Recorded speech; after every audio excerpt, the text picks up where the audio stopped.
স্বচ্ছলৰ পৰা আমি সকলো মানুহে ধিক্কাৰ আৰু গৰিহণা দিছো। হিমন্ত বিশ্ব শৰ্মাই পাহৰি যাব নালাগে।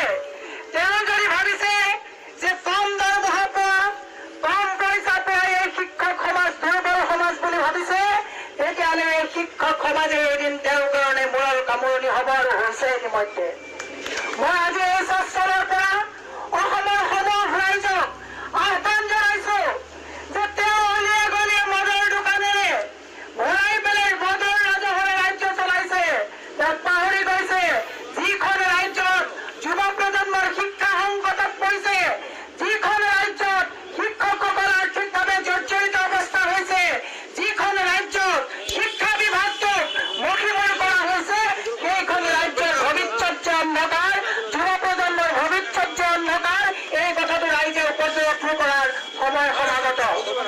মই মুখ্যমন্ত্ৰী হিমন্ত বিশ্ব শৰ্মাক প্ৰশ্ন কৰিব বিচাৰিছো যে তেওঁ যেতিয়া মুখ্যমন্ত্ৰী হৈছিলে তেতিয়া কৈছিলে যে ভাৰতবৰ্ষৰ উন্নত 5খন ৰাজ্যৰ ভিতৰত অসমক লৈ যাব। অতি পৰিতাপৰ বিষয়,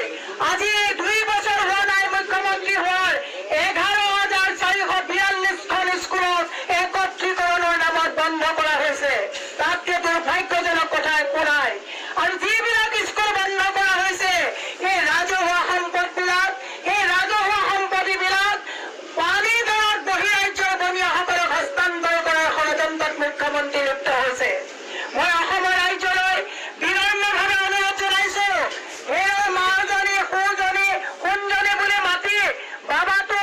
মামাটো বুলি মাতি হিমন্ত বিশ্ব শৰ্মাই যদি এটা প্ৰজন্মক যদি তেওঁ এটা দুৰ্ভোগলৈ ঠেলি দিছে, তাক কেতিয়াও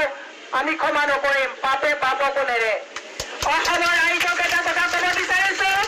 যুৱ সমাজক এটা কথা ক'ব বিচাৰিছো, মহিলাসকলক এটা কথা ক'ব বিচাৰিছো। হিমন্ত বিশ্ব শৰ্মাৰ চৰকাৰৰ এটা টাৰ্গেট হৈছে যে স্কুল বন্ধ হওক, মদৰ দোকান গলিয়ে গলিয়ে চলক, আৰু এইবিলাক অশিক্ষিত যুৱ প্ৰজন্মক তেওঁ ভৰিৰ তলত ৰাখিব বিচাৰিছে। আৰু আই মাতৃসকলক কেৱল মাত্ৰ 1250 টকাৰ অৰুণোদয় আঁচনিত অন্তৰ্ভুক্ত কৰি অসমৰ সকলোকে তেওঁ হিতাধিকাৰী বনাই কোনা কৰাৰ যিটো ৰাজনৈতিক চক্ৰান্ত কৰিছে, তাক নিপাত যাব। এটা কথা মনত ৰাখিব, মই এগৰাকী হিন্দু, ঘৰৰ এগৰাকী মহিলা, ধৰ্মক বিশ্বাস কৰো। যিটো ধৰ্মই কৈছে যে সকলোৰে উন্নতি হোৱা, সকলোৰে উন্নয়ন হোৱাটোৱে হৈছে ধৰ্ম, কৰ্ম হৈছে ধৰ্ম। আৰু হিমন্ত বিশ্ব শৰ্মাই হিন্দু মুছলমানৰ যিটো ধৰ্মত ভাগ ভাগ কৰি আৰ্থিকভাৱে ভোকাতুৰ সমাজক জৰ্জৰিত এখন সমাজলৈ পৰ্যবেসিত কৰিছে, এই ধৰ্মই এই অধৰ্মই হিমন্ত বিশ্ব শৰ্মাক এদিন নিপাত যোৱাব। মই অসমৰ ক্ষুদ্ৰ সমাজক আহ্বান জনাব বিচাৰিছো, শিক্ষক সমাজৰ মোৰ উপযুক্ত বক্তা কুটুবুদ্দিন আগৰিগাক মোৰ দুখ লাগিছে যে তেখেতে কৈছে মই এজন কেঞ্চাৰ পেচেণ্ট। আজি ইমান উষ্ম বাক্যৰে তেওঁ ইয়াত প্ৰতিবাদ কৰিবলগীয়া হৈছে। মই তেখেতৰ আত্মাৰ যিটো অসন্তুষ্টি, এইটো মই উপলব্ধি কৰিব পাৰিছো। আৰু তাৰ মাজত 2-1 সুবিধাবাদী আছে যে দিনত প্ৰতিবাদ কৰি ৰাতি হিমন্ত বিশ্ব শৰ্মাৰ ঘৰত চাহ খায়, তেওঁলোকো যে অতি সোনকালে নিপাত যাব, ই নিতান্তই আপোনালোকে মনত ৰাখক। মই সেইকাৰণে কৈছো যে দিনত গালি পাৰি ৰাতি যে হিমন্ত বিশ্ব শৰ্মাৰ লগত মিতিৰাতি কৰিছে, তেওঁলোকক আজি ইয়াৰ পৰা আমি ভগৱানৰ ওচৰত প্ৰাৰ্থনা কৰিছো, এনেকুৱা সুবিধাবাদী যাতে সোনকালে নিপাত হয় তাৰ প্ৰতি আমি দৃষ্টি ৰাখিব লাগিব। আজি উন্নয়নৰ কথা কয়, আজি অভাৰব্ৰিজ বনাইছে, উন্নয়ন কৰিছে। আজি তেওঁলোকে এটা সময়ত মূল্যতলৰ ৰাজনীতি কৰিছে, উচ্ছেদৰ ৰাজনীতি কৰিছে, আমাৰ ভূমিহীন মানুহসকলক উচ্ছেদ কৰাৰ কাম কৰিছে। প্ৰত্যেকটো ক্ষেত্ৰতে তেওঁলোকে এটাই কাম কৰিছে যে তোমালোকক নিশটকীয়া কৰিম, তোমালোকে ভৰিত পৰিবা, তাৰপিছত তোমালোকক 5-6 টকা দি ভোট লৈ পুনৰ মচলাত দখল কৰিম। মই আকৌ কৈছো, হেৰা সুবিধাবাদীৰ দল, তোৰ মিছা হব কৌশল, ৰাইজৰ তই সেৱা চুৰ কৰি বহাব খুজি চবত। আজি গুৱাহাটীৰ মাজমজিয়াত জনজাতীয় এখন স্কুল আছে উলুবাৰীত, সেই উলুবাৰী জনজাতীয় স্কুলখন তেওঁলোকে বন্ধ নামত লোৱাৰ যিটো ষড়যন্ত্ৰত লিপ্ত হৈছিলে, মই তাত প্ৰতিবাদ কৰি সেইখন যিখন স্কুল তেওঁলোকে লৈছিলে জনজাতীয় উলুবাৰী স্কুল, আমি এটা কেছ কৰি সেই স্কুল তেওঁলোকে ল'ব নোৱাৰাকে আজি স্কুল চলাইছো। আজি মাধৱদেৱ হাইস্কুল, যিটো উলুবাৰীত বিৰুবাৰীত মাধৱদেৱ হাইস্কুল, 2 বিঘা মাটি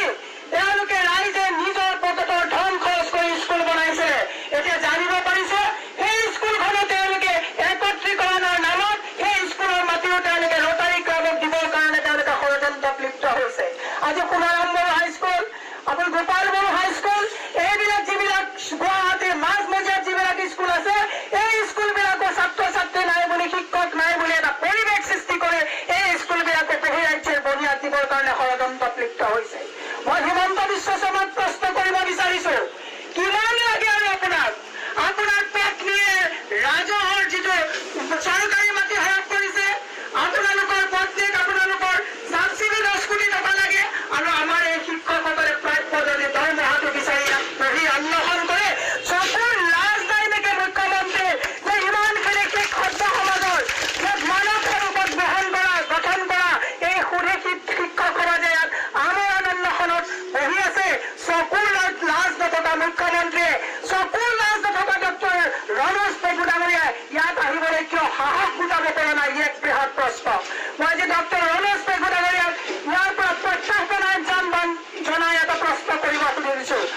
শৰ্মাই পাহৰি গৈছে আজি হিমন্ত বিশ্ব শৰ্মাই মুখ্যমন্ত্ৰী হৈছে ইলেক্ট্ৰিফিকেশ্যন ফ্ৰী পায় ঘৰ ফ্ৰী পায় 100 টকাত তেওঁলোকে খানা পায় তেওঁলোকে ফ্লাইটৰ টিকেট ফ্ৰী পায় তেওঁলোকে ট্ৰেইনৰ টিকেট ফ্ৰী পায় কিন্তু আজি তাৰিখত আমি ট্ৰেইন ষ্টেচনত এঘণ্টা থাকিলে 150 টকাৰ টিকেট কাটিব লাগে ই অত্যন্ত পৰিতাপৰ কথা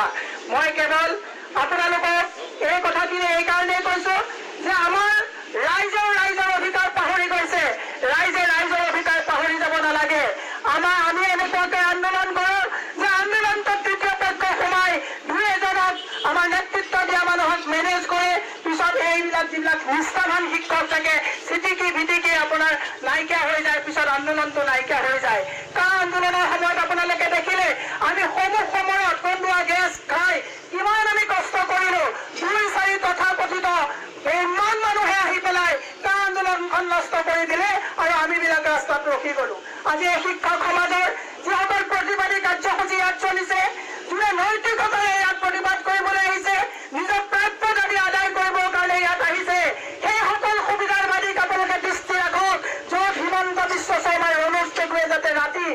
পকেটত 50,000 1 লাখ টকা ভৰাই যাতে আপোনালোকৰ এই অধিকাৰটো যাতে নষ্ট কৰিব নোৱাৰে তাৰ কাৰণে আপোনালোকে দৃষ্টি ৰাখিব লাগিব দুখ লাগে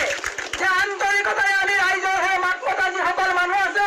আমাক পেটে ভাতে মাৰিবৰ কাৰণে এই চৰকাৰখনে মানুহ লগাই দিছে এইখন চৰকাৰে আমাৰ নিচিনা মানুহৰ কণ্ঠৰোধ কৰিবৰ কাৰণে যিকোনো কেছ মামলা লগাই দি পেলাই আমাবিলাকক তেওঁলোকে পাপ ৰুদ্ধ কৰিব বিচাৰিছে কিন্তু মই এটা কথা কৈছো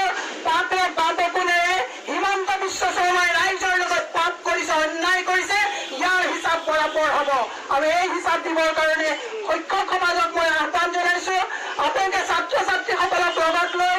স্কুলখনতো আপোনালোকে এটা কথা মই ক'ব লাগিব আজি স্কুল বন্ধ কৰাৰ সুবিধা চৰকাৰে পাইছে স্কুলখনত যেতিয়া যায় আগতে আমি শিক্ষক সমাজৰ লগত যেতিয়া আছিলো ঘৰৰ পৰা আন্তৰিকতাৰে মানৱ সম্পদ গঢ়াম বুলি শিক্ষকজন ওলাই যায় আজি তাৰিখত শিক্ষকেও কিন্তু শিক্ষকৰ কিছু দায়িত্ব পালনত কিন্তু ব্যৰ্থ হৈছে এই কথাটো আমি ক'ব লাগিব এখন স্কুলত ল'ৰা ছোৱালী কিয় নহা হৈছে ল'ৰা ছোৱালী আগতে আমাৰ স্কুলত বেয়া কাম কৰিলে শিক্ষকজন ঘৰলৈ যায় ঘৰলৈ গৈ ঘৰত কমপ্লেইন কৰে আৰু গাঁৱত ল'ৰা ছোৱালী এটা স্কুলৰ বয়স হ'লে শিক্ষকে গৈ কয় যে প্ৰবীণ তোৰ ল'ৰাটো কিন্তু স্কুলত মোৰ স্কুলত নাম লগাবি এই দায়িত্ব সুধি সমাজে কিন্তু শিক্ষক সমাজে ল'ব লাগিব আজি স্কুলত যেতিয়া এখন স্কুলত 20 জন ছাত্ৰ নাথাকে তেন্তে সেইখন স্কুল চৰকাৰে সুবিধা পাইছে আপোনালোকে আজিয়ে গম লওক যে আজিৰ পৰা আমাৰ গাঁৱত যিবিলাক নতুন শিশু ভূমিষ্ঠ হ'ব 7 বছৰ বয়সত যেতিয়া স্কুললৈ যাব জন্ম হোৱা দিনাখনে আপোনালোকে দায়িত্ব লওক যে এই ল'ৰা ছোৱালীটোক মোৰ স্কুলত আনি তাক মই অসমৰ মুখ্যমন্ত্ৰী বনোৱা IAS IPS বনোৱাৰ কাৰণে মই তাক গঢ়িম এই কথাটো শিক্ষক সমাজে ল'ব লাগিব আজি প্ৰত্যেকটো কাম চৰকাৰে কৰিব নোৱাৰে চৰকাৰৰ কামটো হৈছে আপোনালোকেও চৰকাৰক সহায় কৰিবলগীয়া হ'লে সুধী সমাজে শিক্ষক সমাজে স্কুলখন মন্দিৰ হিচাপে লৈ এই মন্দিৰটো পৰিষ্কাৰ কৰি ৰখাৰ কাৰণে কাম কৰিব লাগিব কেৱল দৰমহাৰ কাৰণে চাকৰি কৰিলে চৰকাৰ আমাৰ লগত নাথাকিব কিন্তু মই এটা কথা কৈছো মই কাকো দোষাৰোপ কৰা নাই মই স্পষ্টভাৱে কথা কওঁ আজিৰ শিক্ষকসকলে আজিৰ ছাত্ৰক কালি ভৱিষ্যত হিচাপে গঢ় দিব সেই ভৱিষ্যতসকলক আপোনালোকে এটা গ্ৰুমিং কৰক আজি দেখিছে ছচিয়েল মিডিয়াত এইবিলাক যিবিলাক ল'ৰা ছোৱালী স্কুলত আজি তাৰিখত অনুশাসন নাইকিয়া হৈছে আগতে আমাক দুচাৰ হাতত দিয়ে বেঞ্চৰ ওপৰত খাৰা কৰি থয় সূৰ্যলৈ চাই আঁঠু কঢ়াই কাণত ধৰি থয় আজিও আমি শিক্ষকক দেখিলে গাড়ীখন শ্ল' কৰি দিওঁ চাইকেল চলাই যোৱা মানুহে নামি দিয়ে এই পৰিৱেশটো ঘূৰাই আনিব লাগিব শিক্ষক সমাজে এই পৰিৱেশ ঘূৰাই আনিব লাগিব নহ'লে কেৱল দৰমহাৰ কাৰণে চাকৰি কৰিলে শিক্ষক সমাজে মানৱ সম্পদ গঠন কৰিব নোৱাৰিব গুৰু গোসাঁই নমনা হৈছে ল'ৰা ছোৱালীৰ মাজত সংযম নাইকিয়া হৈছে আৰু এই সংযমবিলাক ঘূৰাই আনিবৰ কাৰণে চৰকাৰী পক্ষ আৰু শিক্ষক সমাজে দায়িত্ব ল'ব লাগিব গতিকে মই বেছি দীঘলীয়া নকৰি এটা কথাই আমি অনুৰোধ জনাইছো যে আমি সকলোৱে চৰকাৰখনে যাতে আমাক প্ৰাপ্য ন্যায্য যিটো আমাৰ দাবী এই দাবীসমূহ যাতে পূৰণ কৰাৰ ক্ষেত্ৰত অকণো যাতে কুণ্ঠাবোধ নকৰে প্ৰত্যেকজন শিক্ষকক প্ৰাদেশিক শিক্ষকে যিটো ন্যায্য তেওঁলোকৰ প্ৰাপ্য এই প্ৰাপ্য নিদিয়া পৰ্যন্ত এই আন্দোলন আপোনালোকে জাৰি ৰাখিব লাগিব আৰু মই কংগ্ৰেছ দলৰ মহিলা সভানেত্ৰী হিচাপে ইয়াত উপস্থিত হৈছো আপোনালোকৰ মেমৰেণ্ডামৰ প্ৰতি এটা দিয়ক এইটো আমি ডাইৰেক্টলি মুখ্যমন্ত্ৰীলৈ আমাৰ ফালৰ পৰা আমি দাবী জনাই আমাৰ CLP দেৱব্ৰত শইকীয়াৰ জৰিয়তে আমি মুখ্যমন্ত্ৰীলৈ দাবী জনাম পৰিতাপৰ কথা আজি এওঁলোকে স্কুলত শিক্ষাদান কৰিব লাগিছিলে কিন্তু আজি ইয়াত তেওঁলোকৰ দাবী উল্লেখৰ কাৰণে ইয়াত বহি থাকিবলগীয়া অৱস্থা হৈছে গতিকে অতি দুখেৰে কৈছো যিখন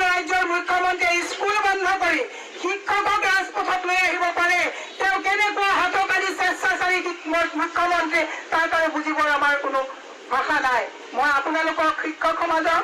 মই হাত জোৰ কৰি আপোনালোকৰ প্ৰতি থকা যিটো শ্ৰদ্ধা,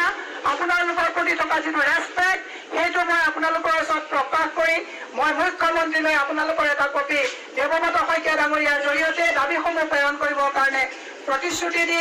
মই আপোনালোকৰ যাতে গোটেই কথাখিনি যাতে মানে এটা ফল পায় তাৰ কাৰণে আহ্বান জনাইছো। ইতিমধ্যে 11,442খন স্কুল একত্ৰীকৰণৰ নামত বন্ধ হৈছে। আজি এসপ্তাহৰ আগত 507খন প্ৰাথমিক বিদ্যালয়লৈকে বন্ধ কৰিছে। গতিকে আৰু যদি এইখন চৰকাৰ থাকে এটা সময়ত স্কুল বুলিবলৈ নাথাকিব। ল'ৰা ছোৱালী আপোনাৰ মোৰ মদাহী হ'ব, জুৱাৰী হ'ব, ড্ৰাগছ খাব, হত্যা হিংসা বৃদ্ধি হ'ব। গতিকে আপোনালোকে সমাজৰ এই কথাখিনি মনত ৰাখিব বুলি ভাবি আপোনালোকৰ প্ৰতি পূৰ্ণ সমৰ্থন জনাই কংগ্ৰেছ চৰকাৰৰ দিনতে শিক্ষা বিভাগটো খুব ভালকে চলি আছিলে।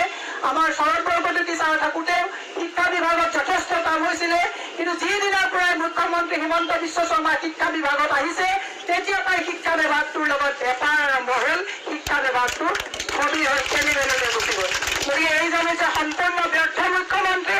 এই মন্ত্ৰীৰ দায়িত্ব লৈছে। এওঁ 24 ঘণ্টাই ব্যৱসায় কৰে। এওঁক মই আগতেও কৈছো এওঁ এজন ব্যৱসায়ী মুখ্যমন্ত্ৰী। এওঁ য'ত ব্যৱসায় থাকে তাতে ব্যৱসায় কৰিবলৈ গৈ শিক্ষাৰ যিটো মন্দিৰ তাতো তলা লগাবলৈ কুণ্ঠাবোধ নকৰা ব্যৰ্থ মুখ্যমন্ত্ৰী। এওঁৰ হিচাপ আমি ল'ম। তাকে কৈ মই আপোনালোকৰ সুস্বাস্থ্য দীৰ্ঘায়ু আৰু আপোনালোকৰ দাবীবিলাক যাতে ফলপ্ৰসূ হয় তাৰ কাৰণে মই ঈশ্বৰৰ ওচৰত প্ৰাৰ্থনা জনাই মুখ্যমন্ত্ৰীক দাবী জনাইছো যাতে শিক্ষক সমাজক